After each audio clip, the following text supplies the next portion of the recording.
Magandang araw po sa inyong lahat at sa mga loyal kabarangay na nakikinig ngayong tanghali.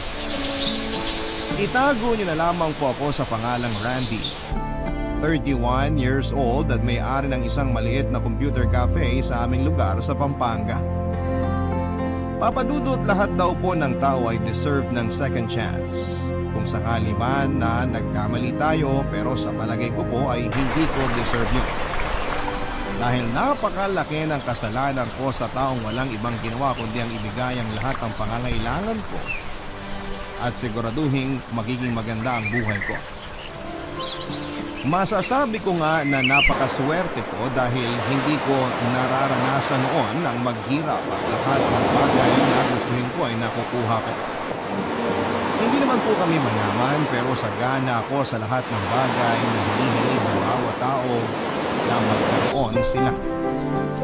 Pero sa kabila ng mga natamasa kong kaginhawahan sa buhay ay hindi ako nakontento.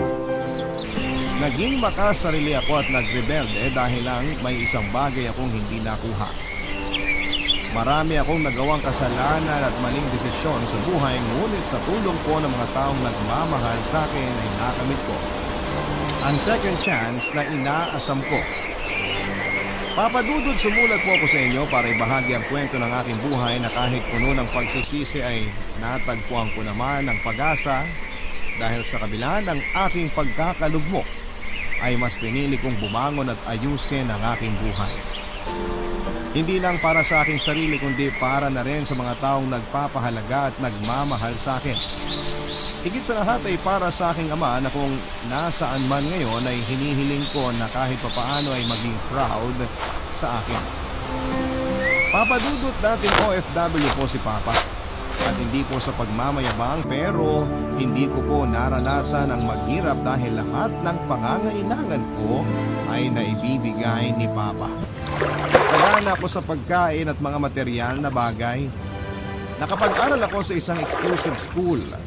May kasambahay din kami dahil nag-iisang anak ng mama ko at ang mama ko po noon ay nagtatrabaho sa isang pagawaan ng bag sa Angeles, Pampanga. Araw-araw ay naiiwan ako sa bahay kasama ni Yaya Lita at itinuring ko na rin pong pangalawang ina. Natatandaan ko po noon na madalas mag-away sina mama at papa dahil natutunagan si mama sa 30,000 pesos na pinapagalipan ni papa kada buwan. Papadudot, 2 taon pa lamang po sa Qatar noon si papa at ako naman ay 8 years old noong magloko si mama at sumama sa ibang lalaki. Samantalang naiwan naman po ako kay Yaya Lita. Papadudot, nang malaman ni Papa ang ginawa ni Mama ay hindi na po siya nagulat dahil nasa Pilipinas pa lang daw siya ay alam na niya ang pangangaliwa ni Mama. Pero pinakisamahan pa rin ni Papa si Mama sa takot na baka ilayo ako sa kanya ni Mama. Lumaki akong nasanay na si Papa at si Yaya Lita lamang ang pamilya ko.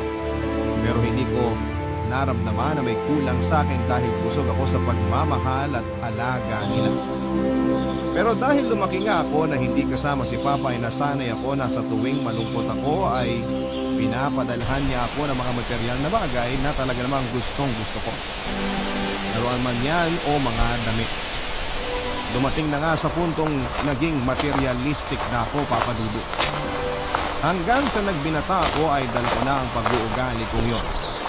Tandang-tanda ko rin po yung araw na ibinalita sa akin ni Yaya Lita ang planong pag-uwi ni Papa na hindi ko gaanong nagustuhan.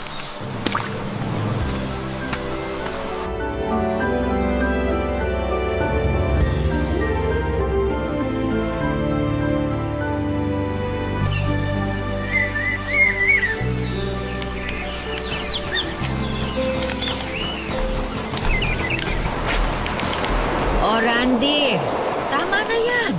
Mananghalian ka muna. Ituloy mo na lang yan mamaya. Wait lang po, Yaya. Tapusin ko lang to saglit. Ay sus na bata ka, oo. Ilang beses ko nang sinabi sa'yo na masamang pinaghihintay ang pagkain. Ay, ito na nga po, kakain na. Baka mamaya po, manermo na naman kayo. Minsan kasi daig nyo pa yung nagmimisa. Pilyo ka talagang bata ka. Sorry na, Yaya. O siya, sige. kumain ka na doon sa kusina. Kapaghain na ako. Sabayin niyo na po akong kumain. Talagang sasabayan kita. Baka hindi mo na naman ubusin ang pagkain mo. Ay, oo nga pala. Tumawag sa akin ng papa mo kanina. Hindi ka raw niya makontak. Kako, paano? Busy ka sa paglalaro ng computer. Ano pong sabi ni Papa? Nabili na raw po ba niya ako ng bagong sapatos? Yung limited edition?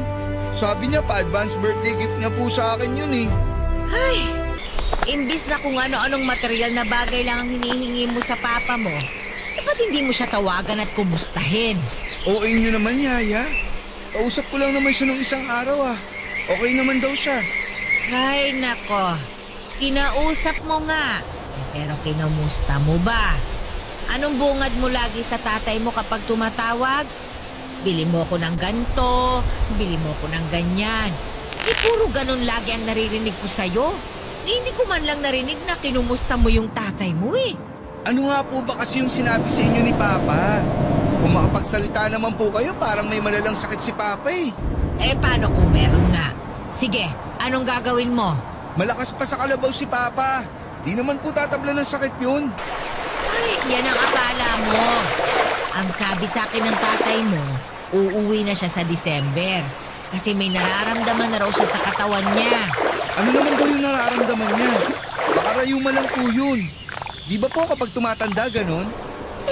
Sana nga'y simpleng rayuma lang. O talaga naman itong batang ito? Hindi ka man lang ba nag-aalala sa tatay mo? Siyempre nag-aalala ako, Yaya. Kapag nagkasakit si Papa, di na siya makakapagtrabaho. Kapag di na siya nagtrabaho, di na niya ako mabibili ng mga gamit na gusto ko. Di na tayo makakakain. At saka sinong magpapasweldo sa inyo kung di na magtatrabaho si Papa? Ano ka ba naman, Randy? May sakit na nga ang tatay mo? Yan pa rin ba ang iniisip mo? Sa lagay, mas importante sa'yo ang luho mo kaysa sa kalusugan ng tatay mo. Sana naman, huwag puro sarili ang iniisip, Randy. Yaya, hindi lang sarili ko ang iniisip ko. Pati kayo. Tulad ng sabi ko, hindi kayo sa sweldo pag di na nagtrabaho si Papa. Kaya kapakanan nating dalawa ang iniisip ko. Ay nako, bahala ka na nga sa buhay mo. Papa Dudut, hindi na ako nakipagtalo pa kay Yayan Lita. May parte kasi sa akin na tinamaan sa mga sinabi niya. Pero mas pinili ko na baliwalain yon at hindi na rin naman ako mananalo sa pakikipagdebate kay Yaya. Kapag ganong seryoso na siya, siguradong hindi ako mananalo. Ayoko rin naman po na isipin na binabastos ko siya o kaya ay hindi ko siya nirerespeto, kaya naman huminto na rin po ako, Papa Dudut. Para ko na rin pong nanay si Yaya Lita, kaya nga kahit katulong lang namin siya, ay iginagalang ko pa rin siya. Pero hindi ko naman maiwasang minsan na mainis kapag sinesermonan niya ako o kaya ay pinagsasabihan. Ito kasi palaging may mali sa mga ginagawa ko o sinasabi ko. Isang beses kasi na nagkasagutan kami noon ni Yaya Lita ay nagalit siya at ilang araw niya akong hindi pinansin. Kayaan niya ako at dahil nga sa hindi ako sanay sa mga gawaing bahay ay nagsorry na ako noon kay Yaya. Naisip ko na lamang na hindi ko kayang mag-isa kung wala si Yaya Lita para asikasuhin ako. Pagkaludod buwan ng September ay dumating na ang 22nd birthday ko. Nagpadala noon si Papa ng 7,000 pesos para sa akin para raw panghanda ko. Pero hindi ako natuwa. Dahil hindi niya naipadala ang pinangako niyang sapatos para sa akin. Ang tagal kong naghintay para sa sapatos na ibibigay niya at lagi ko rin namang pinapaalala sa kanya nang sa ganon ay hindi niya makalimutan. Pero hindi ko alam kung nakalimutan ba niya o wala talaga siyang sapatos na maipapadala sa akin. Masama ang loob ko noon, Papa Dudut, dahil nangako siya sa akin. Pero hindi naman niya natupad. Yun ang unang beses na may hiningi ako kay Papa na hindi niya naibigay. Naisip ko na nga lang na baka delayed lang ang package. Pero nang tanungin ko siya ay hindi raw niya nabili ang sapatos na gusto ko dahil kulang daw ang pera niya. At sinabi niyang dadagdagan na lamang niya ang perang ipapadala niya sa akin para sa birthday ko. Papadudot na sanay na ako na lahat ng gusto ko ay nakukuha ko. Kaya talaga namang sumama ang loob ko na gusto sa mga nangyari.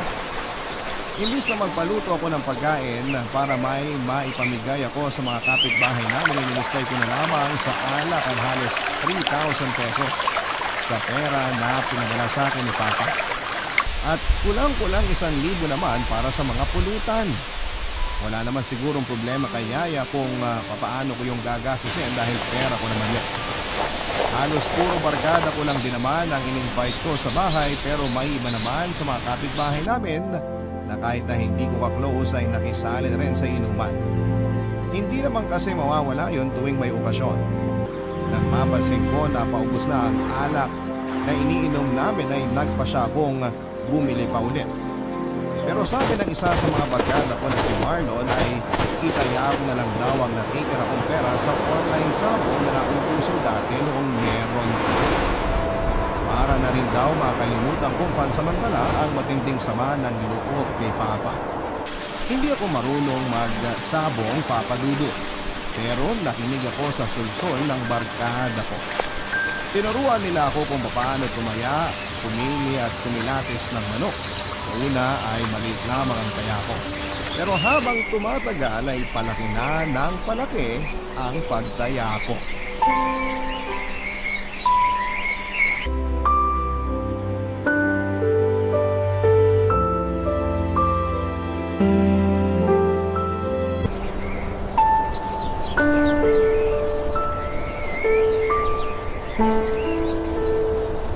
Yan, sige! Panalo na naman tayo nito, Randy! Malakas pumalo itong manok natin! Oo nga, tol. Mukhang araw natin ngayon. Pang-apat na panalo na natin to eh. Alos nabawi ko na yung mga pinusta natin kanina. Oo, di ba? Sabi ko naman sa iyo mag-enjoy ka rito. Ako nga, yan lang libangan ko sa amin eh. Tol, nangihina na yung kalaban. Sure win na naman tayo. Isang malakas na palo na lang, bagsak na yan. Hala, tol. Ba't parang nangihina yung manok natin? Anong nangyayari? Ha? Liwanagan mo nga ng konti itong cellphone mo. Yan, nakatodo ng brightness yan. Putik na yan. Bakit? Anong problema? Tinamaan pala sa kilikili yung manok natin, pre. Patayin na to, wala na to. Ha? E paano yung pinusta ko? 2,000 yun, tol. Wala na to, tol. Sinintensyahan na eh. Talo na yung sa atin. Bawi na lang tayo sa susunod na laban. Kaya naman tayo sa ibang kulay. Malas tayo ngayon dito sa pula eh. Kung talisayin naman tayo o kaya puti. Kaya na tayo hanggang mabawi natin 2,000 mo. Baka matalo na naman tayo. Di yan, ako bahala. Tataya nga tayo sa ibang kulay naman para buwanasin na. Hindi na pa tayo pumupusta sa pula eh. Talisayin naman o kaya puti. Dali, bet na tayo. Sige na nga. Kaso paano yan? Puti tsaka talisayin yung magkalaban. Saan tayo pupusta? Teka. Yamado tong talisahin kaso parang payat. Dito tayo sa dehado, sa puti. Malaki, malakas pumalo to. Sigurado ka na ba dyan?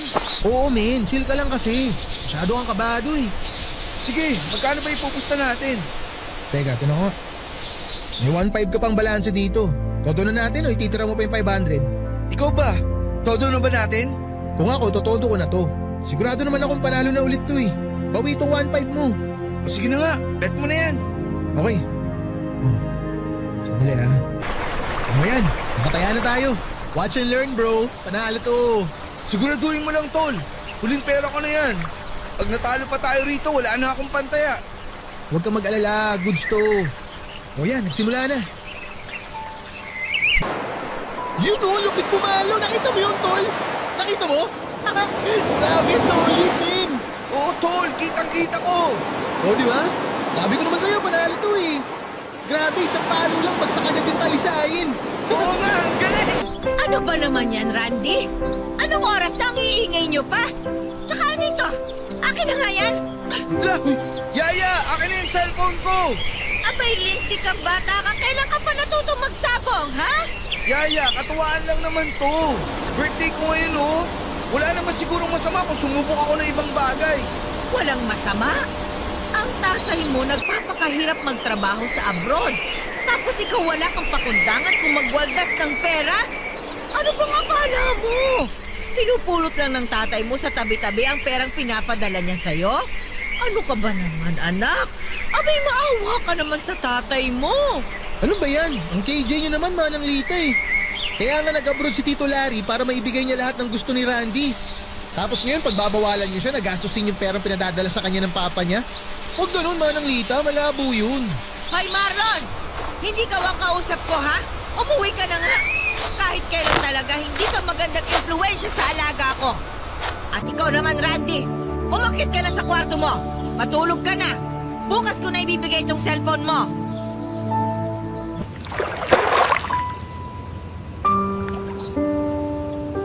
Papadudot, wala na akong nagawa noong pinaakyat na ako ni Yaya Lita sa kwarto ko.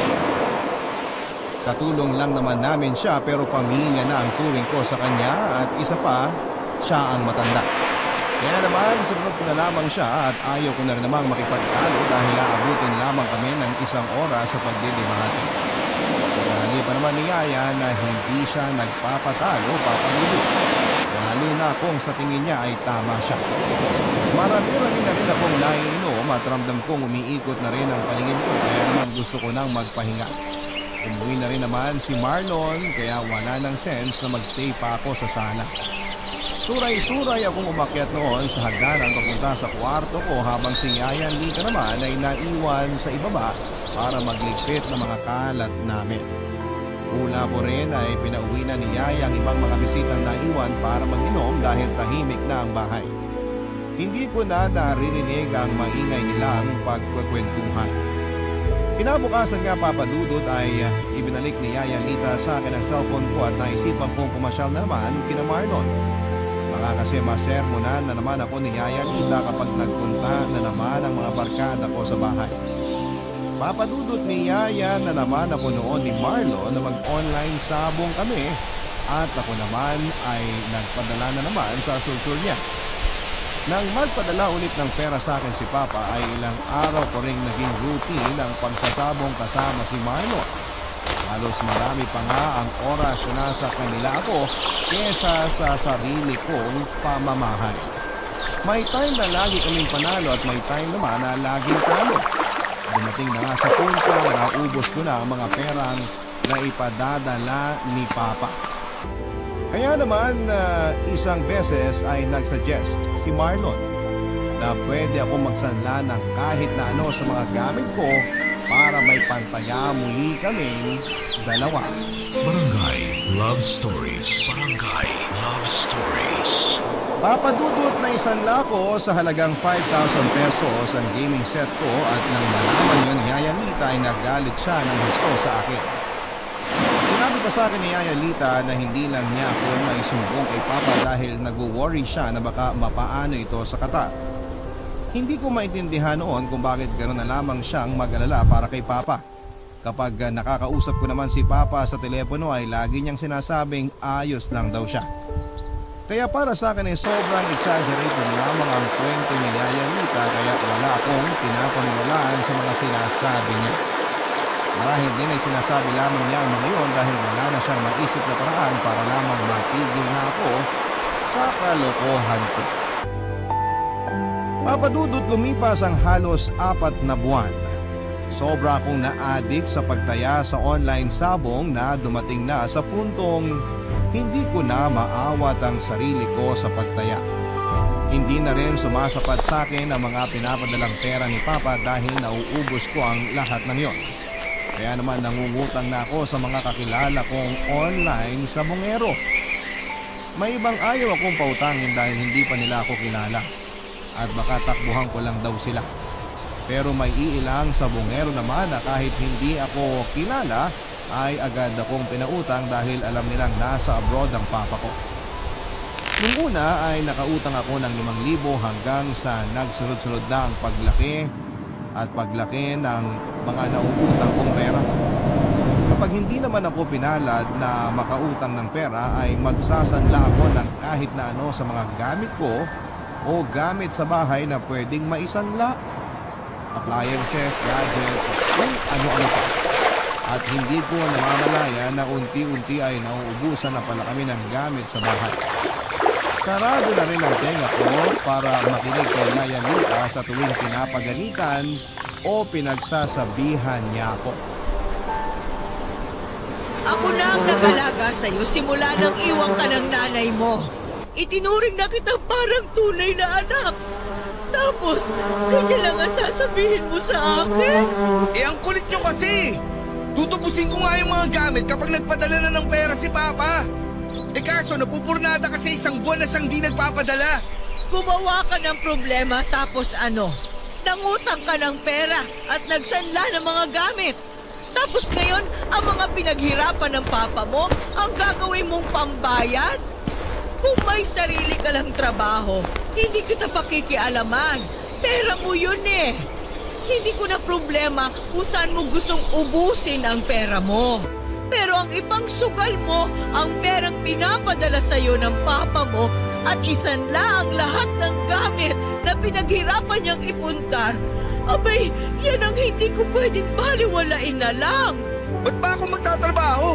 Nag-iisa lang naman akong anak niya at kaya naman mag-provide ni Papa para sa akin. Hayaan niyo siya magtrabaho. Hindi ko na alam ang sasabihin ko sa iyong bata ka. Nakakaawa ang tatay mo sa abroad.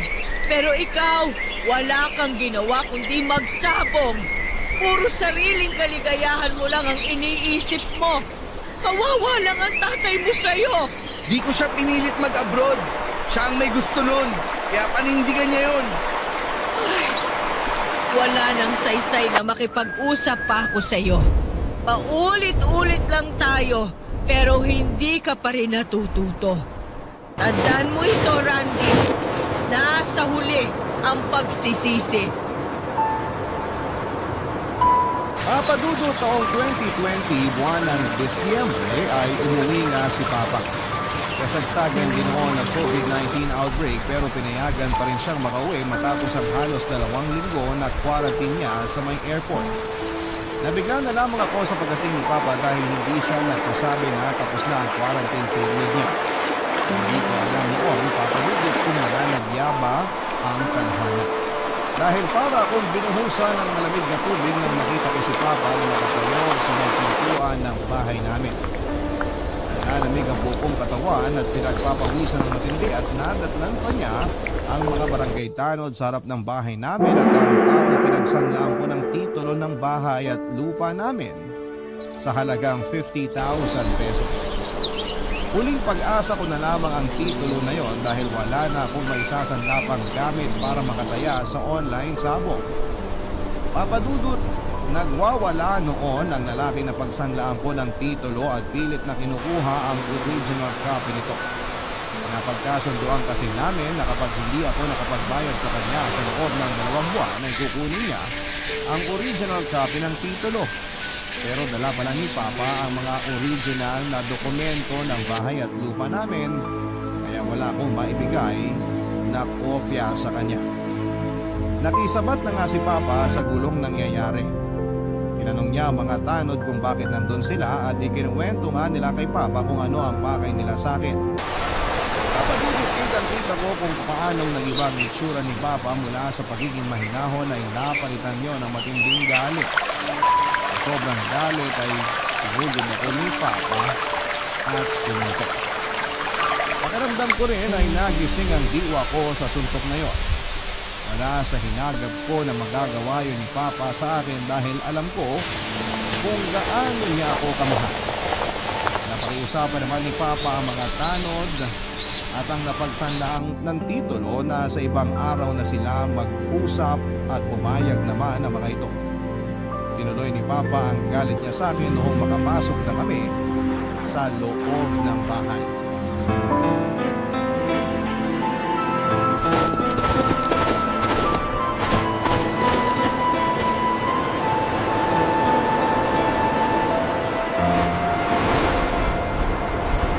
Totoo bang sinabi nila? Sumagot ka, Randy! Makinig ka muna sa akin. Magpapaliwanag ako.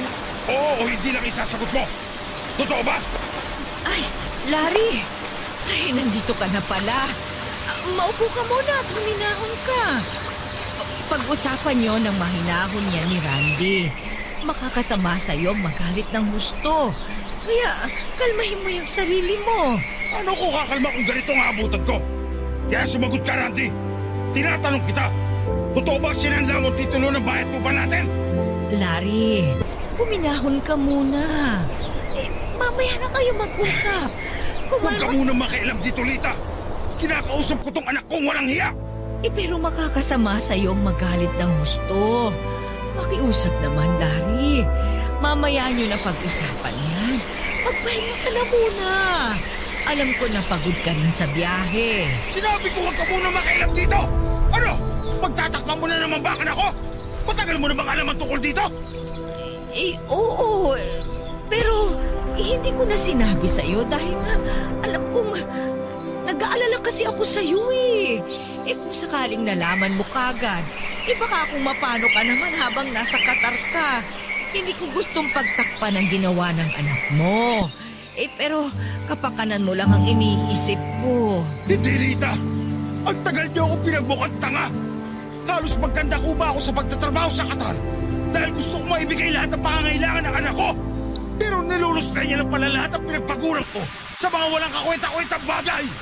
At alam mo lahat na nangyayari pero hindi mo sinabi sa akin. Patawarin mo ako, Larry.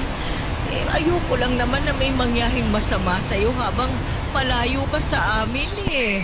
Pinagkatiwala ko sa iyo ang anak ko. Ba't di mo siya napigilan? Ang laki ng tiwala ko sa iyo na mapapatayan mo siya maigi. Pero pinabayaan mo siya mapariwara. Pa, tama na! Oo na! Oo, sinanla ko ang titulo ng bayad lupa natin. Pero photocopy lang yung binigay kong kopya sa kanya. Nasa inyo pa rin naman ang original, kaya atin pa rin tong bahay.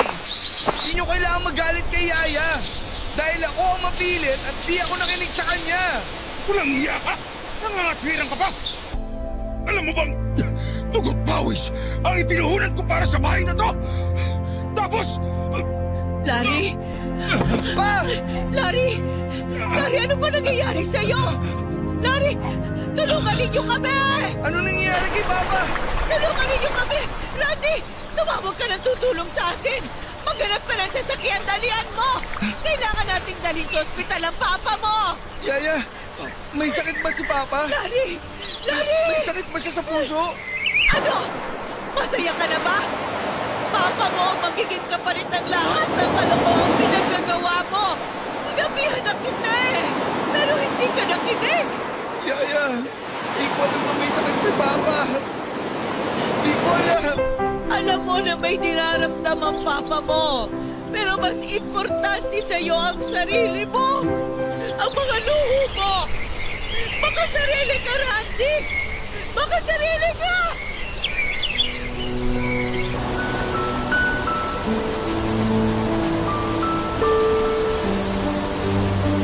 Papadudot na isugod nga namin si Papa sa ospital pero dead on arrival na raw siya, sabi ng mga doktor. Sinubukan pa nilang i-revive ang katawan ni Papa at habang ginagawa nila yon ay umiiyak lang kaming pareho ni Yaya Lita at ako naman ay tahimik na nagdarasal sa Diyos na huwag muna siyang kunin sa akin sa amin. Gusto ko pa siyang makasama ng matagal at gusto kong humingi ng tawad sa kanya. Kahit pa araw-araw akong humingi ng tawad sa kanya ay gagawin ko. Basta mabuhay lamang si Papa. Gusto kong bumawi sa kanya, Papa Dudut. Gusto kong itama ang lahat ng pagkakamaling nagawa ko sa kanya at kay Yaya Lita. Halos napahagulhol kaming pareho ni Yaya nang umabot na sa halos 18 minutes na nire-revive nila si Papa at wala pa rin po itong response. Nagpatuloy pa rin ang mga doktor sa pag-revive ni Papa pero matagal at halos kalahating oras na ay huminto na sila at sinabing wala na silang magagawa pa. Nakiusap pa kami ni Yaya sa kanila na kung pwede ay ulitin nila ang pag-revive kay Papa pero yun na raw ang pinakamahabang oras na pwede nilang gawin sa procedure. Papa Dudut, para akong pinuhusan ng lamig na tubig nang sabihin ng mga doktor na wala na si Papa. Naisip ko na marahil ay galit ang Diyos sa akin dahil hindi niya dininig ang panalangin ko na mabuhay si Papa. Pero ako ang may kasalanan. Bakit si Papa ang kailangang magbayad sa lahat ng pagkakamali ko? Bakit hindi na lamang ako pinarusahan ng Diyos?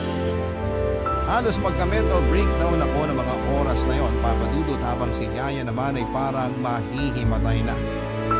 Dahan-dahan siyang lumapit noon sa wala ng buhay na katawan ni Papa at humaguluhol ng iyak.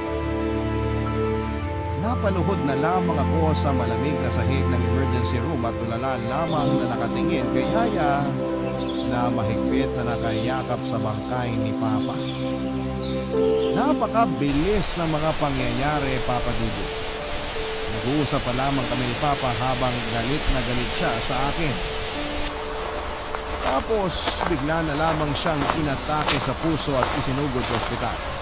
Hindi ako makapaniwala na sa isang iglap lamang ay mawawalan ako ng ama. Ama na handang gawin ang lahat para sa kanyang anak. Barangay Love Stories. Barangay Love Stories. Paul si Yaya habang mahigpit na yakap ang malamig na katawan ni Papa. Alam ko kung gaano siya nasasaktan sa pagkamatay ni Papa at naiintindihan ko ang pinanggagalingan niya dahil ako man ay sobrang nasasaktan dahil sa mga nangyari. Pero hindi ko magawang lapitan ang wala ng buhay niyang katawan dahil sobra akong nagigilty. Hindi man direkta ay pakaramdam ko ang ako ang pumatay sa kanya. Namatay si Papa nang dahil sa pagiging makasarili at pagiging irresponsable kong anak. Lumaki ako na hindi ko siya kasama pero ramdam ko kung gaano niya ako kamahal. At bigla na lamang nag-rewind ng mga alaala ko kay Papa noong nabubuhay pa siya. Mga alaala noong mga pagkakataong pinapadala niya ako ng mga ng bata pa ako kapag sinasabi kong malungkot ako. Mga oras na masaya kami magkausap sa video call tuwing birthday ko. Hanggang sa lumaki na ako at naglaka ay hindi kulang si Papa na ipakita at iparamdam sa akin kung gaano niya ako kamahal. Walang pagkakataon na huminti siya. Napadalhan ako ng kung anuman sa tuwing may hihingin ako sa kanya. Kagad niyang pinapadala lahat ng gusto ko at kailangan ko kahit mamahalin pa ang mga yon. Kung kinakailangan na mag-overtime siya sa trabaho ay ginagawa niya basta maibigay lamang ang lahat ng gusto ko. Nagingali ang sinasabi sa akin noon na wala lang sa kanya ang pagod sa pagtatrabaho at pangungulila sa kabila ng pagiging malayo niya sa akin. Basta makita niya lamang na masaya at sagana ako sa buhay. Doon ko lamang na-realize kung gaano ako kawalang kwentang anak, Papa Dudu. At totoo nga ang kasabihan na laging nasa huli ang pagsisisi.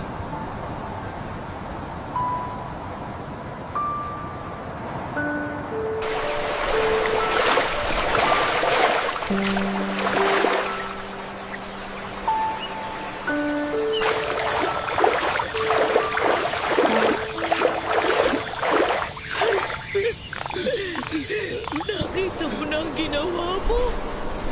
Tingnan mo. Wala na si Nani. Wala na ang papa mo, Randy. Sorry pa. Sorry. Patawarin mo ako ba? Wala nang silbi ang paghingi mo ng tawad. Hindi ka na niya maririnig. Anong klase kang anak? Hindi ako nagkulang ng pangaral sa iyo at paalala. Hindi kami nagkulang ng papa mo sa iyo. O ngayon, iiyak-iyak ka dyan. Hindi mo man lang siya kinumusta nung nasa abroad siya. Hindi mo man lang itinanong sa kanya kung ano yung kalagayan niya doon. Kasi ang iniisip mo lang ay ang mga bagay na ibinibigay niya sa'yo at ang perang ipinapadala niya sa'yo. Pero ni minsan, hindi mo naisip ang papa mo kasi makasarili ka. Opo, Yaya. Naging makasarili ako. Tatawarin niyo po ako. Sorry pa. Ang sama-sama ako anak sa inyo. Patawarin niyo ako. Alam mo, iniwan ka ng mama mo sa akin. Sobrang nagpasalamat ang tatay mo sa Diyos. Kasi kung pati raw ikaw ay nawala sa kanya, baka hindi na talaga niya kayanin. Lagi ring sinasabi sa akin ng papa mo na hindi niya hayaang makaramdam ka ng pagkukulang sa pagkatao mo. Kaya pinundan niya lahat ng buwag na iniwan ng mama mo. Pero malas niya lang na ikaw ang naging anak niya. Dapat talaga, isinama ka na lang ng nanay mo nung umalis siya. Hindi nararamdaman sa tatay mo ang magkaroon ng anak na katulad mo. Kaya nga masisisi na po ako. Sana mapatawad niyo pa po ako ni Papa. Alam ko huli na para humingi ako ng tawad. Pero paulit-ulit po ako hihingi ng tawad sa kanya. Hindi ganun kadali yon, Randy. Na kapag humingi ka ng tawad, ay maaayos na ang lahat. Hindi ganun yon. Hindi yan pambura na kapag nakagawa ka ng pagkakamali, mabubura mo. Alam ko po na malaki ang kasalanan ko. Pero sana po mapatawad niyo ako. Hindi ko gusto mamatay si Papa. Ang alam, hindi ko gusto na mawala ng ama. Nagkakaganyan ka lang kasi wala ka nang lulustayin na pera. Wala na magbibigay sa'yo ng mga bagay na gusto mo. Hindi mo man lang ba naisip ang sakripisyo ng papa mo para mabigyan ka ng magandang buhay? Nakuha mo pa talagang ipagmalaki na para sa'yo naman ang ginagawa niya? Oo nga, para sa'yo. Pero hindi mo pinahalagahan at sinayang mo lang. Iintindihan ko na po lahat, Kaya. Sinsisi po ako ngayon dahil di ko talaga alam na aabot sa ganito. Kulang ka din lang po kasi. Sinabi ko na sa'yo noon pa na laging nasa huli ang pagsisisi. Pero hindi ka nakinig. Ano pa ba ang magagawa ng paghingi mo ng sorry ngayon? May babalik ba niya ng buhay ng papa mo? Babangon ba siya sa kinahihigaan niya ngayon? Hindi, Randy! Hindi! Sinayang mo lang lahat ng sakripisyo ng papa mo para sa'yo! Masyado ka nagpalamon sa mga mundong bagay at nagpadala sa puyo ng barkada mo na wala namang naitulot na maganda sa'yo. O nasan sila ngayon? Yung barkada mong nandyan lang kapag may pakinabang sila sa'yo? Pero sa oras ng pangangailangan, hindi mo malapitan. Tanggap ko na po lahat ng mga pagkakamali ko. Sana bigyan niyo po ako ng chance na itama ang lahat ng yun. Ano pa ang silbi? Wala na ang papa mo. Magbago ka man, huli na ang lahat. Hindi na niya makikita ang pagbabagong sinasabi mo. Yaya, please. Nagmamakaawa ako sa inyo. Tulungan mo ako. Wala na si Papa. Ikaw na lang ang meron ako. Tumayan mo ako katulad ng dati. Mahal kita, Randy. Sa'yo ko binuhos lahat ng pagmamahal na hindi ko naibigay sa mga anak ko. Dahil sa kagustuhan kong bigyan sila ng maayos na buhay. Tiniis kong malayo sa kanila. Nakontento na lang ako na nakakausap ko sila sa telepono. Pero ngayon naisip ko, tama ba na ibinigay ko sa'yo ang lahat ng pagmamahal na yon? Sorry, Yaya. Hindi ako naging mabait na alaga sa'yo. Pinaniwala ako ang pagmamalasakit mo sa amin ni Papa. Hayaan mo akong pumawi, Yaya. Sa inyong dalawa ni Papa.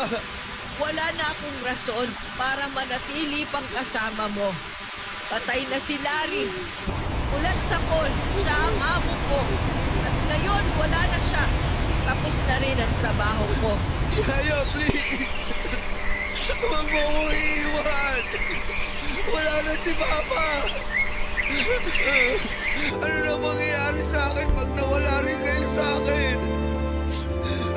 Alam ko, selfish ko para sa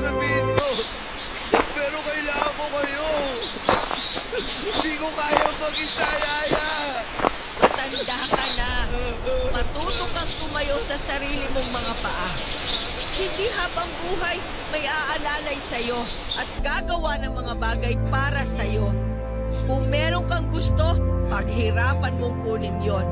Hindi sa lahat ng oras may mag-aabot at magbibigay sa'yo nun. Tandaan mo, lahat ng bagay na gusto mong makuha, pinaghihirapan.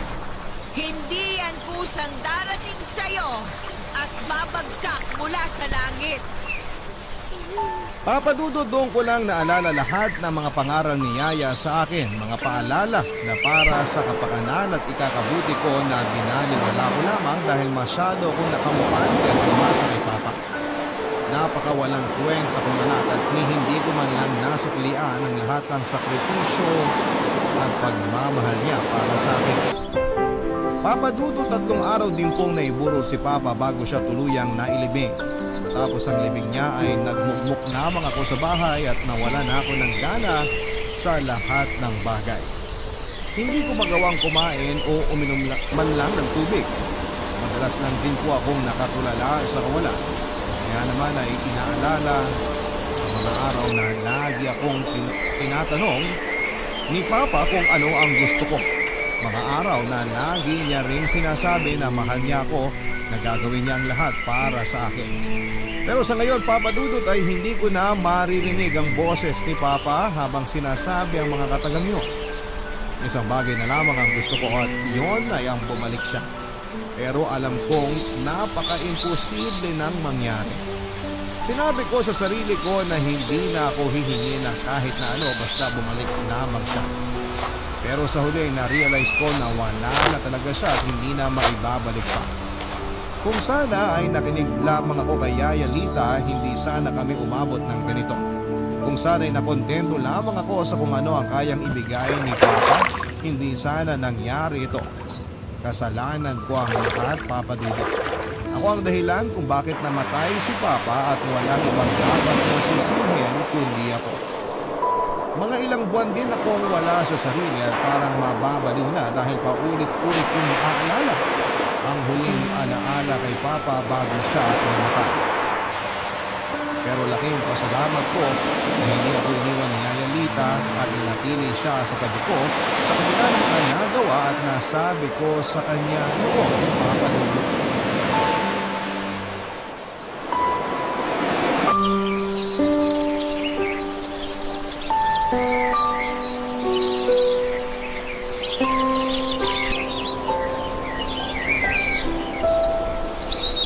O Randy, napakiusapan ko na yung napagsanlaan mo ng titulo na kung pwede, hulugan na lang muna natin yung perang nahiram mo sa kanya. May tubo na 10% kada buwan, pero ayos na rin. Kesa naman hindi tayo makabayad at tuluyan na nating ibigay sa kanya ang bahay at lupa. Salamat, Yaya. Salamat kasi di niyo ako iniwan. Sinabi ko na naman sa iyo, hindi ba? Parang anak na ang turing ko sa iyo. Ipababayaan ba naman kita? Sorry sa lahat ng mga nasabi ko sa inyo noon, Yaya. Sorry kung naging masamang anak ako at hindi ako nakinig sa lahat ng mga pangaral niyo sa akin. Sorry po. Alam kong walang kapatawaran ang nagawa ko.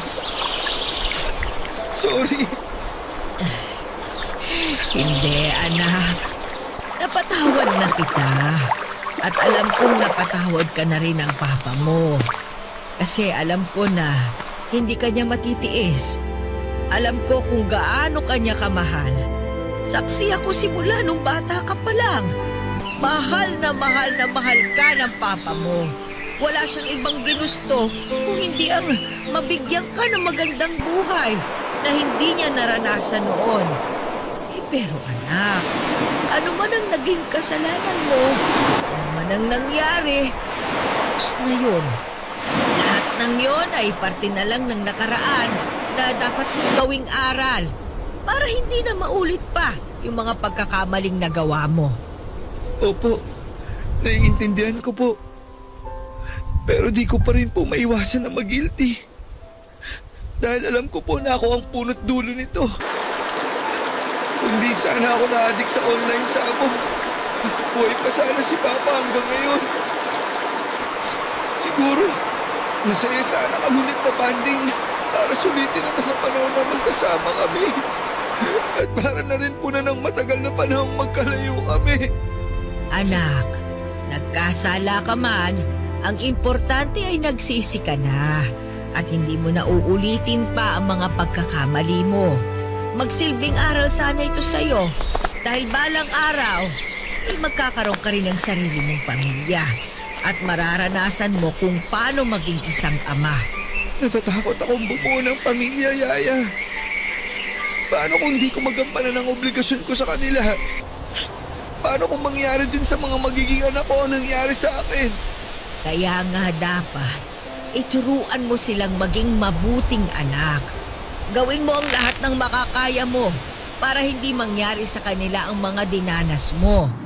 Itama mo lahat ng pagkakamali mo dahil alam ko na kung nasaan man si Larry ay makikita niya pa rin ang gagawin mong pagbabago.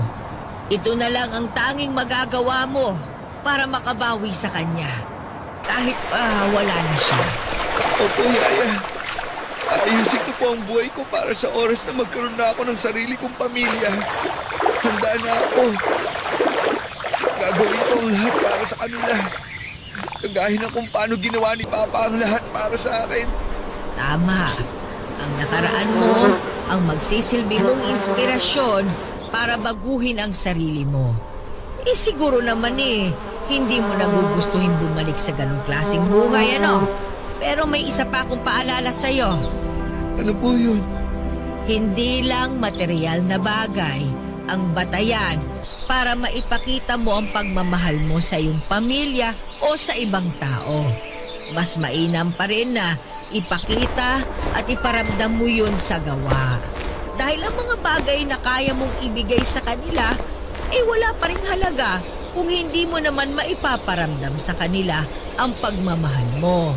May mga tao na nasa kanila na halos lahat ng bagay na pwede nilang hilingin sa isang tao. Pero iilan lang ang tunay na masaya.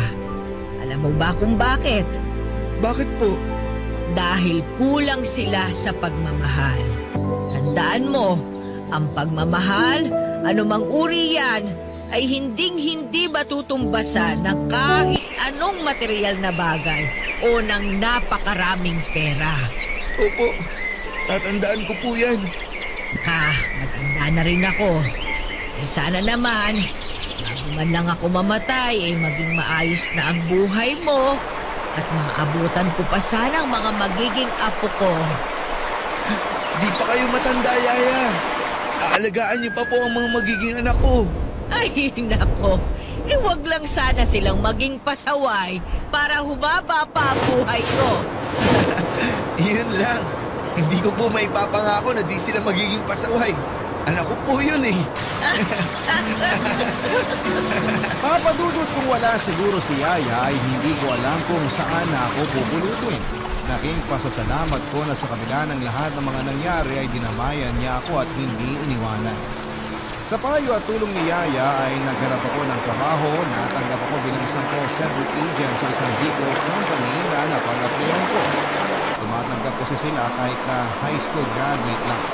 Pinagbuti ko ang trabaho ko, papadudot, at unti-unti ay nakabayad ako sa lahat ng pinagkakautangan ko. Natubos ko na rin ang ibang mga gamit na naisanla ko pero ang iba ay hindi na. Dahil naibenta na raw ng napagsanlaan ko at yung iba naman ay nasira na raw. Iniwasan ko na rin sina Marlon dahil ayoko nang magkaroon ng ugnayan sa kanila at magpadala pa ulit sa mga susunod niya. Papadudod, ilang taon pa ako nagpursige sa pagtatrabaho at sa wakas ay nakapagpatayo ako ng sarili kong internet shop. Palit lamang naman ang shop na yon at si Yaya ang nagbabantay kapag tulog ako o kaya naman ay nasa trabaho. May isa na rin naman akong helper doon kaya hindi na gaanong nahihirapan si Yaya sa pagmamanage ng shop. Unti-unti po ako nakapangon, papadudot, at hindi nga nagtagal ay nakapag-asawa ako. Sa ngayon ay masaya na ako kasama ang aking asawa na nakilala ko rin sa pinagtatrabahuhan ko. At may dalawa na rin akong anak. Si Yaya Lito naman ay nag-retire na bilang kasambahay namin. Siya na ngayon ang tumatayong lola sa mga anak ko at masayang masaya ako dahil muli kong naranasan ang pakiramdam na magkaroon ng buong pamilya. Kung nasaan man si Papa, sana ay maging proud siya sa akin dahil nagawa kong tumayo sa sarili kong nakapaa at bumuo ng isang pamilya na handa kong gawin ang lahat para sa kanila. Sawadi ka! Yan ang pinakaunang salitang Thai na natutunan ko na ang ibig sabihin ay pagbati. Bata pa lamang ako ay pangarap ko na talagang makapunta sa bansang Thailand. At nakamit ko yan nito lamang nakaraang taon. Magandang araw po sa lahat ng mga kabarangay na nakikinig ngayon. Ako nga pala si Hubert, 33 years old at isang non-voice call center agent. May dahilan po kung bakit sa dami ng bansang pwedeng puntahan ay Thailand pa ang pinili ko. Ito ay dahil doon po nagtatrabaho ang tatay ko. 5 years old lamang ako noong iwan kami ni Tatay Alberto. Lumipad siya papunta ng Thailand para maging OFW. Para sa kinabukasan ko daw yon, Papa Dudut. Kaya niya ako iniwanan, nakipagsapalaran siya sa malayong lugar para daw maibigay niya sa akin ang isang magandang buhay. Pero makalipas lamang ang 2 taon ay bigla na lamang naputol ang koneksyon namin sa tatay ko. Hindi na siya nagparamdam at kailanman ay hindi ko na siya ulit nakita pa. Papadudod simula noon ay si Nanay Mary Ana po ang mag-isang nagpalaki sa akin. Nakahanap naman po siya ng panibagong asawa matapos ang ilang taon. Nagkaroon ako ng 2 kapatid sa ina at naging mabuti naman po sa akin ang stepfather ko na itago na lang natin sa pangalang Bernard. Wala akong masamang masasabi tungkol sa kanya dahil napakabait niyang tao. Siya na ang nagsilbing father figure ko sa pagtanda ko. Pero kahit na ganoon ay iba pa rin talaga kapag kapiling ko ang totoo kong ama. Yon ang isang bagay na hinahanap-hanap ko hanggang sa lumaki ako. Papa Dudut.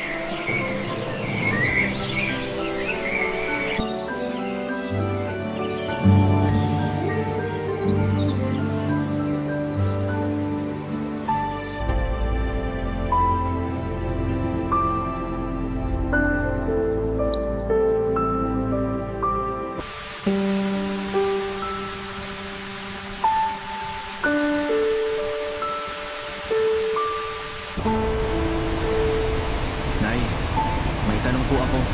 Oh, ano ba yon? Anong gagawin mo kung isang araw, bigla na lang pumasok din sa pinto si tatay? Anong ibig mong sabihin? Araw-araw naman pumapasok dyan ang tatay mo ah.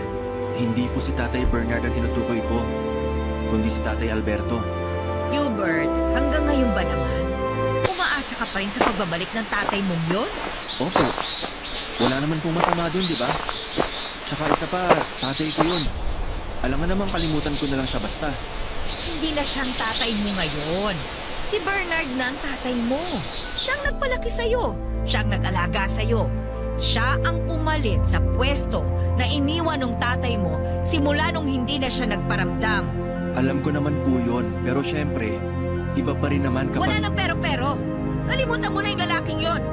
Kapag narinig ka ng tatay Bernard mo, ano na lang ang iisipin niya? Hindi ko naman po sinasabi na ayaw ko kay Tatay Bernard. Gusto ko lang naman na makita ulit si tatay kahit na iniwan na niya tayo. O para saan pa? Para mapanatag ng isip ko. Dami ko po kasing katanungan hanggang ngayon eh. Napapatanong ako, paano kung hindi na lang nag-abroad si tatay? Ano kaya ang buhay na meron tayo ngayon? Imbis na sayangin mo ang oras mo sa kakaisip ng mga bagay na imposible nang mangyari, isipin mo na lang ang kinabukasan natin. Wala kang mapapalang sagot sa mga tanong na ganyan dahil wala na nga ang tatay mo. Kaya nga tinatanong ko kayo kung isang araw bigla na lang bumalik si tatay, ano pong gagawin nyo? Wala. Paanong wala? Hindi nyo siya papansinin? Hindi.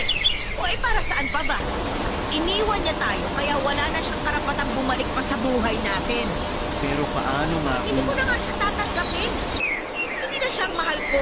Si Bernard na. Hindi na siya ang asawa ko. Hindi na siya ang tatay mo. Tatay ko pa rin siya, kahit anong sabihin nyo. Tatay mo na nang iwan sa'yo. At saka bakit Bakit mo ba iniisip yung taong yun? Baka nga may sarili ng pamilya ngayon yun eh. Nakakalungkot naman kung ganon. Ibig sabihin nun, hindi talaga niya tayo mahal. Kaya nga wag mo na siyang pag-aksayahan ng oras.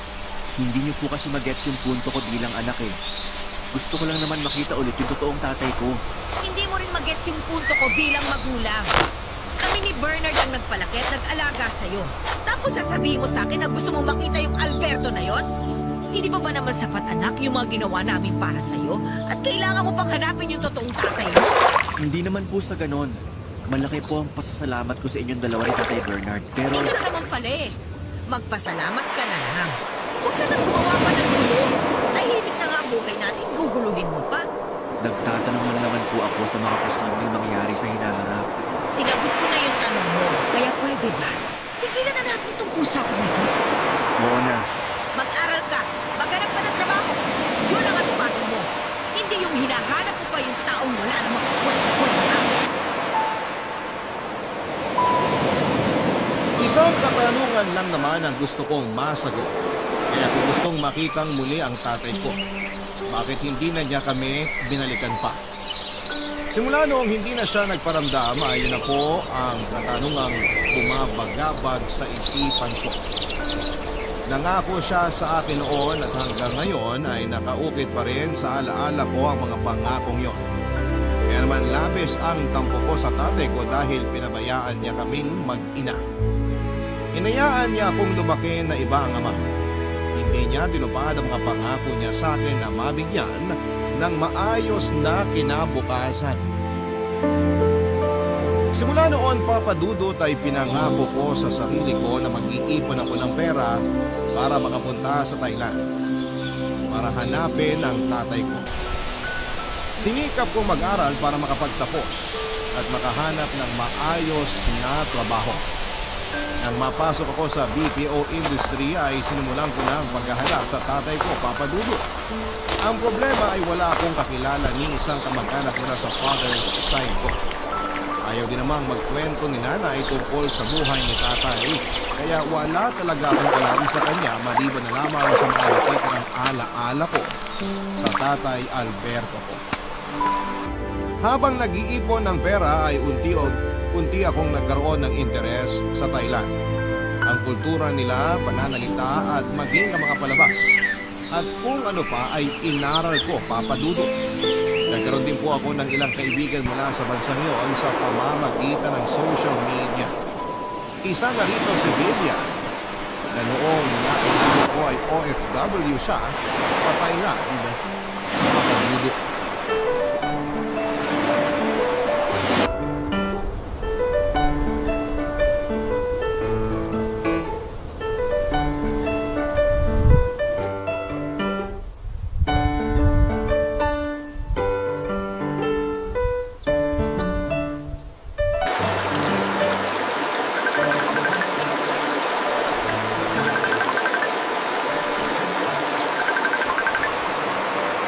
Hello?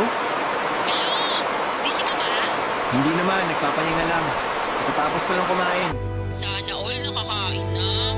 Bakit? Hindi ka ba kumakain? Hindi pa, pauwi pa lang ako galing work. Nasa labas ka pa? Oo, dadaan pa lang ako sa grocery. Patingin nga. Open mo ka mo. Sandali. Oh, kita mo na ako? Oo. Naglalakad ka? First time yata yan ah. Oo, healthy living na ako ngayon. Medyo kumakapal na naman kasi yung mga taba ko eh. Patingin nga ng taba. Oh, ba't ka pala napatawag? Wala lang, mangungulit lang. Anong balita sa'yo? Eto, alipin pa rin ang salapi. Wala ka pang ipon? Hindi ka na rin sa Thailand. Wala pa nga eh. Alam mo namang nagalaw ko na yung savings ko noong nagka-pandemic. Ngayon pa lang ulit ako bumabawi. Yung pandemic kasi na yan eh, panira sa mga plano. Bakit mo ako biglang niyaya mag-Thailand na? Miss mo na ba ako? Hoy, walang ganon. Ikaw talaga? Biro lang. Hopefully this year pwede na. Talaga? Oo. Wala naman ako masyadong pinagkakagasasan ngayon. Kaya nakakapag-ipon na ako ng maayos. Pag nakapunta ka rito, ano namang gagawin mo? Siyempre, titikman kita. Yung luto mo. Kako, titikman ko yung mga luto mo. Di ba sabi mo mahilig ka magluto? Yun yung uunahin ko. Ikaw, Hubert, ha? Kinakabahan ako sa mga lumalabas dyan sa bunganga mo, eh. Ikaw naman. Ilang taon na tayong magkakilala, di ka pa nasanay. Hindi talaga. Ipapasyal mo ba ako kapag nakapunta na ako dyan? Oo naman. Actually, may itinerary na ako kapag nakalapag ka na dito sa Thailand. Pagdating mo pa lang, may bibisitahin na tayong resto. Ipapatikim ko sa'yo yung paborito kong Thai food dito. Nakaka-excite naman yan. Kaya bilisan mo na mag-ipon. Huwag kang gastador dyan. Eto na nga, nag-iipon na nga ulit. Gusto ko na talagang makapunta dyan. Ano bang balita sa tatay mo? May nakuha ka na bang impormasyon tungkol sa kanya? Wala pa eh. Ayaw naman magkwento ni nanay. Tuwing binubuksan ko yung usapan tungkol sa tatay ko, nagagalit siya. Wala ka bang kontak sa mga kamag-anak ng tatay mo? Wala eh. Ni isa, wala akong kilala sa side ng tatay ko. Ang hirap naman yan. Paano ka maghahanap ng tao dito sa Thailand kung wala kang ka-idea kung saan lupalop siya mahahanap? Yun nga eh. Siguro, Diyos na ang bahala sa akin dyan. Kung gusto niya kaming pagtagpuin na mag-ama, magkikita talaga kami. E paano kung hindi kayo magkita? Okay lang. At least nakita kita, di ba? Huwag kang mag-alala. Hindi masasayang ang effort mo kapag nagpunta ka rito. Aasahan ko yan ha. Oo naman!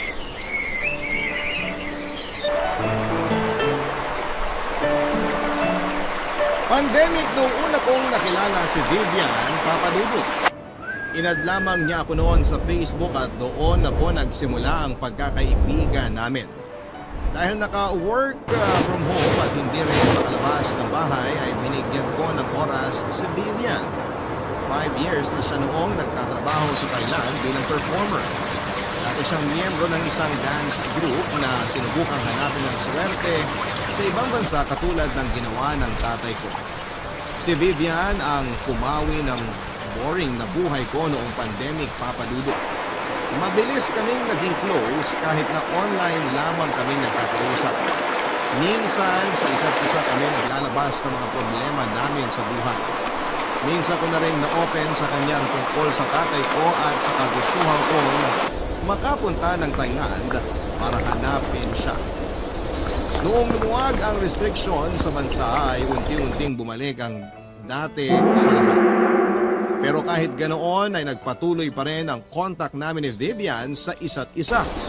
Sa katunayan ay mas lumalim pa ang pagkakaibigan namin.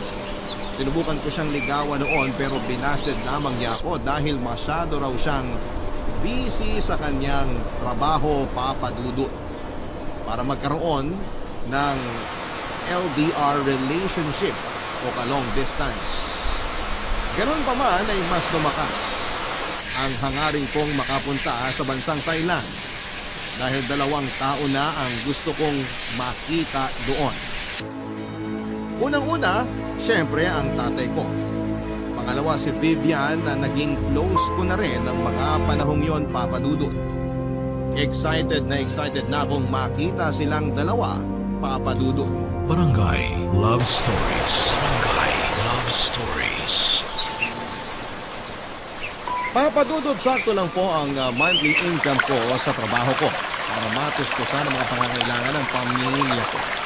Nag-aabot ako ng pera sa mga magulang ko at nag-aabot din ako para sa pag-aaral ng mga kapatid ko. Kaya medyo nahirapan ako makapag-ipon muli, lalo na noong nagkaroon ng pandemic ay nasimot ang savings ko. Kinailangan ko talagang maghigpit ng sinturon noon para makaipon ng pambili ng ticket ko papunta sa Thailand. Lagi akong nagbabaon sa trabaho ko at umiiwas na kumain sa mga restaurant at fast food. May sarili din po akong tumbler para hindi ko na kailangan bumili ng ticket kapag nasa labas ako. Pinansagan nga po akong pot-pot sa trabaho dahil sobrang kumipot. Pot-pot, kumipot. Totoo naman yun, Papadudut, dahil sa kagustuhan ko makapunta sa Thailand ay hindi na nga po ako bumili ng bagong damit. Katwiran ko hanggat na isusuot ko pa ng maayos sa mga damit ko ay tuloy lamang ako sa paggamit ng mga yon. Hindi rin ako sumasama sa mga galaan kahit na lagi akong inaaya ng mga katrabaho at kaibigan ko. Nililibang ko na lamang ang sarili ko sa pamamagitan ng pagtambay sa labas ng bahay namin. Kung minsan ay nakikipaglaro na lamang ako ng basketball sa covered court Malapit sa amin pero kalimitan ay si Vivian ang pumapatay ng oras ko. Hanggang netong nakaraang taon na nga ay nakapag-ipon na ako ng pera para sa 3 araw na pagdalaw ko sa Thailand. Wala akong ibang sinabihan nito, Papa Dudut, kundi si Nanay lamang.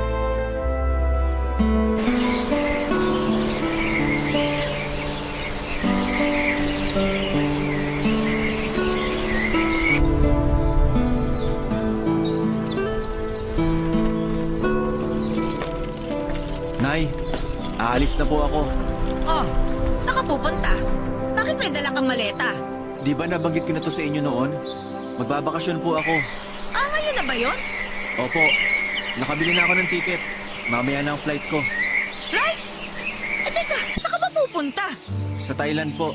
Thailand? At ano naman ang gagawin mo ron?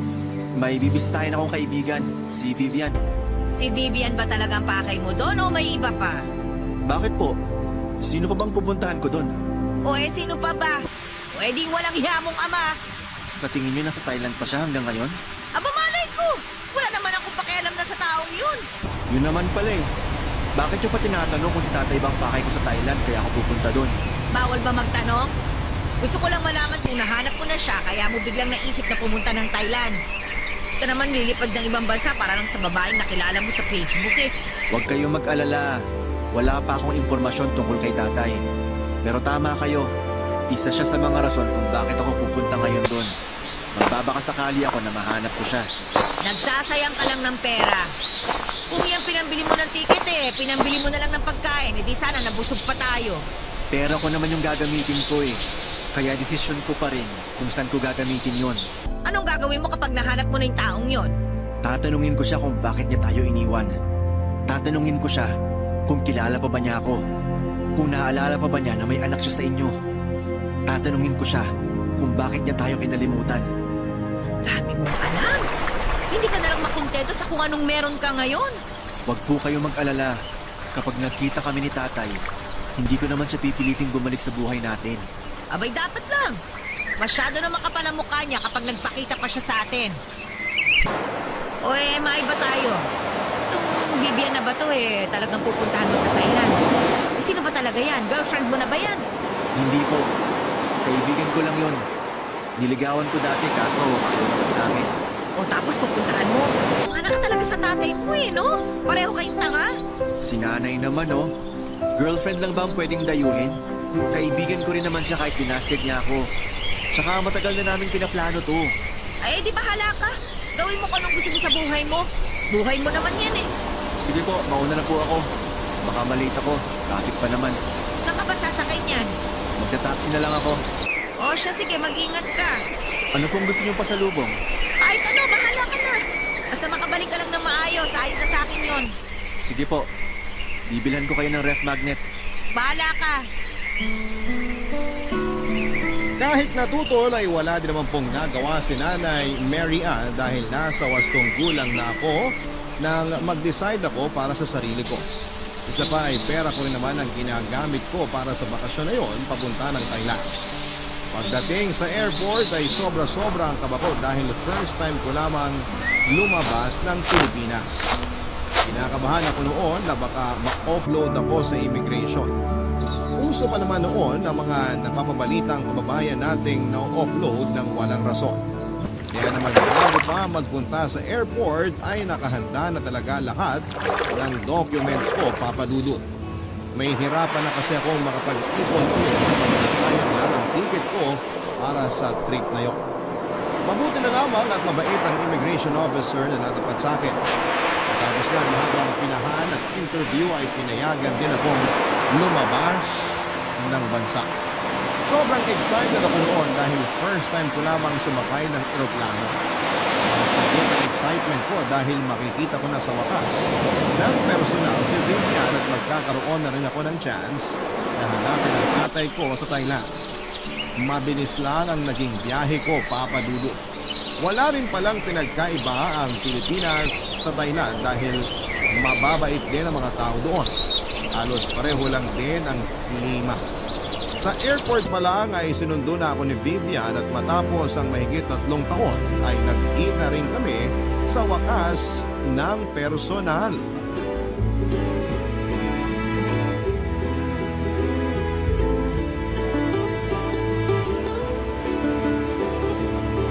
Oy, Hubert!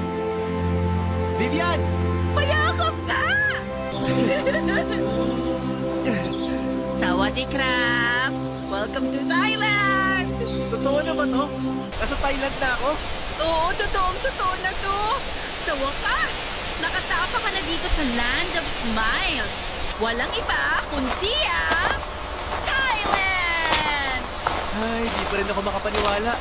Parang panaginip lang ang lahat. Ang tagal kong hinintay ang araw na to. Alam ko, simula nung nagkakilala tayo, wala ka ng ibang binanggit kundi ang makarating dito. Pangarap ko na to simula pagkabata eh. Kung sakaling mahanap nga natin ang tatay mo rito, ano naman ang pinakaunang gagawin mo kapag magkaharap na kayo? Kukumprontahin mo agad? Ano nga ba? Hindi ko naisip yan ah. Sa totoo lang, di ko alam. Bakit naman hindi mo alam? Matagal mo na siyang gustong makita pero hindi mo alam kung anong gagawin mo kapag magkaharap na kayo? Oo, parang ganun. Siguro kasi alam ko naman na hindi na talaga kami magkikita. Akala ko pa naman handa ka na. Siguro, yayakapin ko siya. Yayakapin ko siya na mahigpit. Yun lang? Ano pa ba? Siyempre, kukumustahin. Tapos itatanong ko na lahat ng gusto kong tanungin sa kanya. Pero, saka na lang natin problemahin yon kapag nahanap na natin siya. Huwag kang mag-alala. Sisiguraduhin ko na masasagot lahat ng katanungan mo bago ka umuwi sa Pinas. Parang sure na sure ah. Alam mo ba kung saan mahanap sa tatay? Malay natin. Hindi ka sure. Yung totoo, may alam ka ba? Wala. Hindi ka na nga. Umalis na tayo. Saan mo ako unang dadalhin? Excited na ako mamasyal dito. Kakain tayo. Ipapatikim ko sa'yo yung favorite Thai dish ko. Ano naman yun? Ayoko sa manghang ha. Hindi ako mahilig doon. Somtam ang tawag sa ipapatikim ko sa'yo. Masarap yun. Somtam? Ano yun? Teka, familiar yan ah. Nabasa ko na yan eh. Yan ba yung salad? Tama, green papaya salad yun. Dumayo ako rito sa Thailand para lang kumain ng papaya. Eh, ang dami nun sa Pinas. Sira ulo, masarap yun. Pinaghalo-halo ang tamis, alat, asim at anghang. Basta hindi yung typical na salad. Tikman mo na lang para malaman mo yung sinasabi ko. Basta akong bahala sa'yo. Sige, pero bago tayo kumain, hanapin muna natin kung saan yung tutuluyan ko. Halika na, samahan na kita. Alam mo ba kung saan yung address? Oo, nandito sa cellphone ko. O, tara na. 3 araw lang ang itinagal ko sa Thailand, Papa Dudut. Sa tulong ni Vivian ay nakahanap ako ng mumurahing accommodation na malapit lang sa sentro. Sa unang araw ko doon ay agad niya ako ipinasyal sa mga tourist spot sa Bangkok. Ipinatikim din niya sa akin ang mga masasarap na pagkain doon. Wala kaming ginawa sa buong araw na yun kundi ang mag-bonding. Damang-dama ko ang pagiging bakasyonista dahil wala kaming sinayang na oras, Papa Dudut. Pagdating naman sa ikalawang araw ay doon na namin iginugol ang oras namin sa paghahanap kay tatay. Nagtanong-tanong kami sa mga kapwa kababayan natin doon kung may kakilala ba silang Alberto na siyang pangalan ng tatay ko. Alam ko, Papa Dudut, na mahihirapan kaming mahanap ang isang taong matagal nang walang paramdam. Pero at least, alam ko sa sarili ko na sinubukan ko siyang hanapin. Malawak ang Bangkok at mahigit na 30,000 ang OFW sa buong Thailand. Kaya para kaming naghahanap ng karayom sa malawak na buhanginan. Sa kasamaang palad, kulang ang isang araw para hanapin ang tatay ko, Papa Dudut. Sa huling araw ko sa Thailand ay sinulit ko na lamang ang nalalabing oras ko doon. Malungkot man na hindi ko nagawa ang totoong pakay ko doon ay masaya naman ako kahit papaano dahil nagkita na kami ni Vivian. Yun nga lang, bago ko umalis pabalik sa Pilipinas, ay isang sekreto ang nalaman ko tungkol kay Vivian na konektado pala sa tatay ko. Barangay Love Stories. Barangay Love Stories. Tanggap ko na noon, Papa Dudut, na hindi ko na talaga makikita pa ang tatay ko. Bukod sa kulang ako sa oras ay wala na rin akong impormasyon tungkol sa kanya. Nagbabakasakali lamang naman ako pero ang pagbabakasakaling yon ay wala namang napala. Para ako naghahanap ng multo na kahit anong gawin ko ay hindi na siya magpapakita pa sa akin, maliban na lamang kung siya mismo ang magpaparamdam. Ang ginawa ko na lamang ay in-enjoy ko ang nalalabing oras ko sa Thailand kasama si Vivian. Sinamahan niya ako magpunta sa mga templo ng Thailand at nagpalipas kami ng hapon sa isang parke. Doon ay nilinaw namin dalawa ni Vivian kung ano ba talaga ang relasyon naming dalawa at hanggang pagkakaibigan lang daw talaga ito, Papa Dudu. Malungkot ako dahil akala ko talaga ay may chance na maging kami. Kaso nga lang, hanggang pagkakaibigan lang talaga ang maibibigay sa akin ni Vivian. Pagsapit ng gabi ay nagsimula na ako mag-impake ng gamit ko sa hotel, Papa Dudut. Nang mga oras na yon ay napansin kong may kakaiba kay Vivian. Kasama ko siya noon sa hotel. Dapat ay maaga siyang aalis dahil may trabaho siya. Pero hindi niya ako maiwan-iwan. Aligaga din siya at hindi mapakali na para bang may gusto siyang sabihin sa akin na hindi niya magawa. Hindi ko yun pinansin noong una pero noong makita kong para bang balisa na siya ay tinanong ko na siya kung ano ang problema. Doon na sinabi ni Vivian ang katotohanan, Papa Dudut. Inamin niya sa akin na kilala niya si Tatay, Papa Dudut.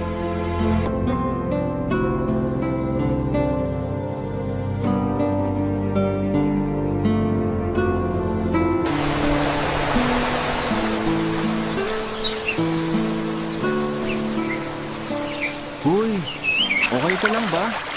Kanina ka pa paikot-ikot dyan. Hindi ka mapakali? Okay lang, huwag mo akong itindihin. Akala ko ba uuwi ka ng maaga ngayon? May trabaho ka, di ba? Aantayin lang kitang makasakay bago ako umalis. Mamaya pa ako aalis. Baka maliit ka sa trabaho. Basta, mag-impake ka na lang dyan. Ang weird mo ah. Nalulungkot ka siguro kasi uuwi na ako. Ang totoo niyan, may gusto sana akong aminin sa'yo eh. Ano yun? Paano ba? Huwag kang magagalit sa akin ah. Bakit nga? Ano ba yung sasabihin mo? Kilala ko ang tatay mo, Robert. Ha? Paano nangyari yun? Nagkatrabaho kami dati. Totoo ba? Yung tatay ko na matagal ko lang kinukwento sa'yo? Kilala mo siya? Oo. Nakipagkilala ako sa'yo dahil sa tatay mo. Planado yung pag-add ko sa'yo sa Facebook. Pinaibigan kita kasi gusto ko tang makilala. Gusto kong makilala yung anak na laging kinukwento sa akin ng tatay mo. Pero bakit ngayon mo lang ito sinasabi? Ngayong paalis na ako. Hindi ko kasi alam kung paano ko sasabihin sa'yo eh. Hindi ko alam kung ako ba dapat ang magsabi sa'yo nito.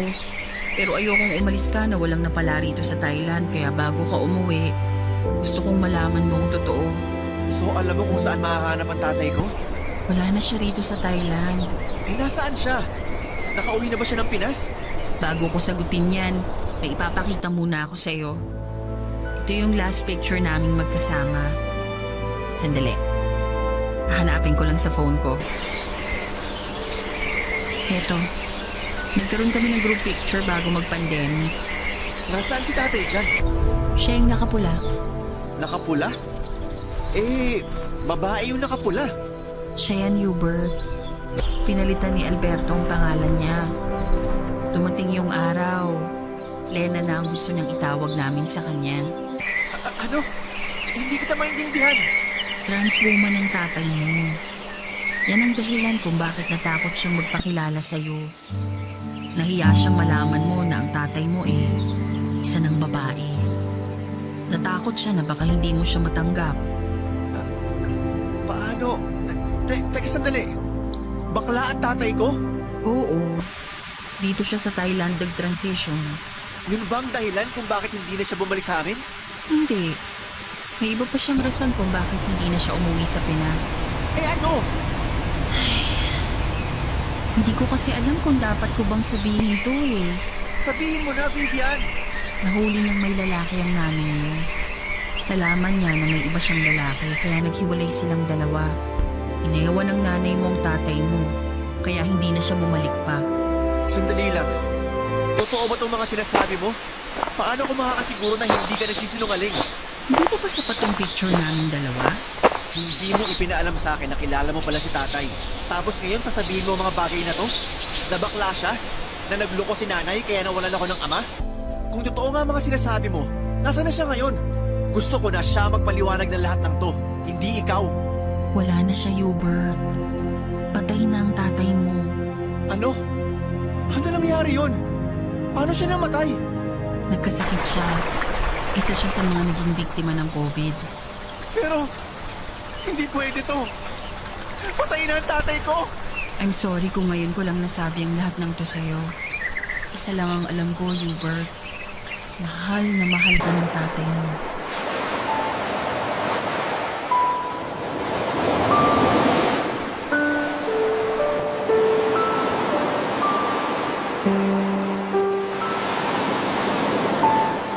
Hindi po ako makapaniwala sa mga nalaman ko, Papa Dudut.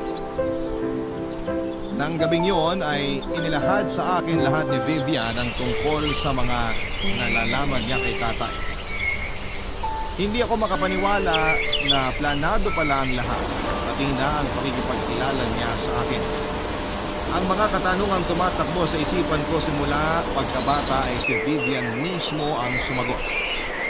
Hindi ko alam na bading pala ang tatay ko, Papa Dudu. Pero kahit na ganoon ay pinili niyang pakasalan si nanay dahil gusto niyang bumuo ng pamilya. Pero dahil sa hirap ng buhay ay nag-abroad si tatay para matustusan ang pangangailangan ko.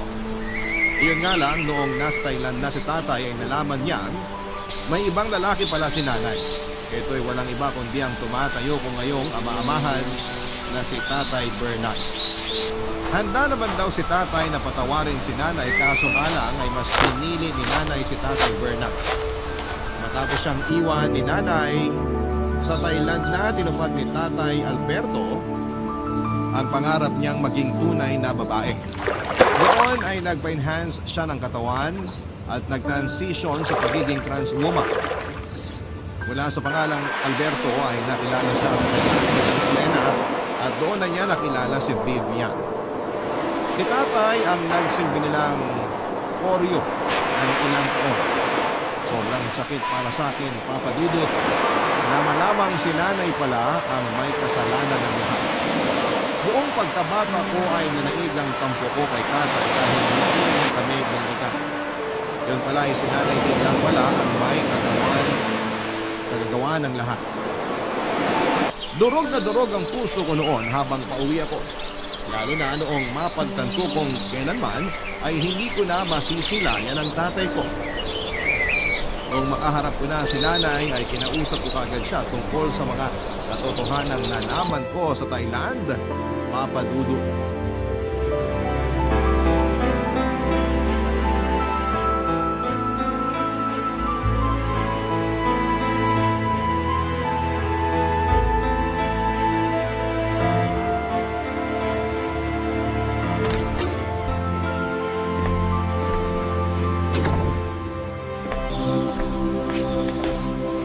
Nandito ka na pala. Kumusta naman ang Thailand? Nay, alam mo ba? Alam ko ba ang ano? Napatay na si tatay? Ano ba pinagsasabi mo patay na? Nasa labas ang tatay mo. Ang totoo kong tatay yung tinutukoy ko. Alam mo ba na patay na si Tatay Alberto? Ha? Patay na siya? Ay anak, hindi ko alam. Hindi ko naman nabalitaan yan. Na-COVID siya sa Thailand. Paano ko naman nalaman yung balitang yan? Hindi na yun mahalaga. Ang mahalaga, alam ko na ang lahat. Pati na mga ginawa mo noon. Anong ibig mo sabihin? Alam ko na ang rason kung bakit hindi na bumalik pa sa atin si tatay. Niloko niyo siya, Nay. Ano bang pinagsasasabi mo? Hindi ba totoo na noong bata pa ako, nahuli kayo ni tatay na may ibang lalaki? Nung nabuko niya ang pinagkakagawa niyo, kayo nakipaghiwalay sa kanya. Wala akong lalaki. Nakipaghiwalay ako sa kanya bago ako naghanap ng iba. Bakit niyo nagawa yun, Nay? Hindi niyo ba naisip na dahil sa ginawa niyo, nawalan ko ng ama? Anong nawalan? Eh, may pumalit naman kagad sa kanya. Na, hindi niyo man lang ako inisip? Bata pa ako noon. Marami akong maling desisyon sa buhay ko. At saka ang isa nga dun eh. nung pinakasalan ko yung tatay mong bakla. Alam mo din pala na bakla siya? Oo! Hindi naman niya yung sinikreto sa akin eh. Pero rason ba yun, Nay? Para lokohin si tatay? Bading siya pero minahal niya kayo. Kayo ang pinili niya para bumuo ng pamilya. Tapos ganun ang gagawin niyo sa kanya? Ano nga ba sinasabi ko eh? Di ba Thailand kapag nalalaman? O ano kayo nagkabala mo? Nalaman ko totoo. Yun na napala ako. Nasagot ang mga tanong ko. Nawala ang galit ko sa tatay ko. Anong gagawin mo ngayon? Sa akin ka magagalit? Hindi ako magagalit sa inyo. Pero simula ngayon, magbabago ng tingin ko sa inyo ni Tatay Bernard. Hindi ko naman hawak ang puso nyo eh. Hindi ko mapipili kung sino lalaking mamahalin nyo. Pero sana, naisip nyo man lang ako. Wala ka na magagawa kasi tapos na ang lahat, Hubert. Sa halip na magbabad ka dyan sa nakaraan, ayusin mo na lang ang buhay mo. Hindi na natin may babalik pa ang mga nangyari noon. Pero maaayos pa natin yun ngayon. Kung sana nung bata pa lang ako, ipinaliwanag yun ako anong nangyari, eh di sana wala na tayong problema ngayon. Pero anong ginawa nyo? Iniwan nyo na nga si tatay. Itinanim nyo pa sa isipan ko na pabaya talaga siyang ama. Na iniwan niya tayo at kinalimutan. Kahit ang totoo, kayo naman pala ang dahilan ng lahat. Pasensya ka na ha. Magalit ka na sa akin kung gusto mo magalit. Nagkapatong-patong na kasi yung mga nangyari kaya hindi ko na nagawa pang bawiin yung mga nagawa ko at mga nasabi ko. Hindi ko naman alam na dahil yung araw nito. Bumawi kayo kay tatay, Nay. Kahit yun na lang magagawa nyo para sa kanya. At sa akin na rin. Paano? Anong gagawin ko? Paano ko makakabawi? Gusto kong bisitahin ang puntod niya. Kahit hindi na kayo sumama, sabihin nyo lang sa akin kung saan siya mahahanap. Gusto kong makilala ang mga kamag-anak ko sa side ni tatay. O siya, sige. Kung yan ang gusto mo eh. Isasabihin ko na sa'yo ang lahat. Salamat, Nay. Noong nagkaroon ako ng oras sa trabaho ay agad ko pong pinuntahan ang mga kamag-anak ko sa side ni Tatay Alberto. Doon ay nakilala ko ang mga lolo at lola ko sa father's side, pati na rin ang mga pinsan ko. Nagkaroon din ako ng chance na dalawin ang puntod niya. Doon ay humingi ako ng tawad sa kanya, Papa Dudu. Habang nasa biyahe ako noon, pauwi ay may bigla akong naalala. May isang Lena na nag-add sa akin sa Facebook noon. Hindi ko siya in-accept dahil hindi ko naman siya kilala. Kung alam ko lang na siya pala, ang tatay ko ay sanay nakapag-usap pa kami bago pa siya mamatay. Sinubukan ko ulit siyang hanapin sa Facebook at naka-add friend pa rin siya sa akin. In-accept ko ang friend request niya at saka ko in-stalk ang profile niya. Walang tigil ang pag-agos ng mga luha ko mula sa mga mata ko nang makita ko ang mga pictures ng tatay ko, Papa Dudu.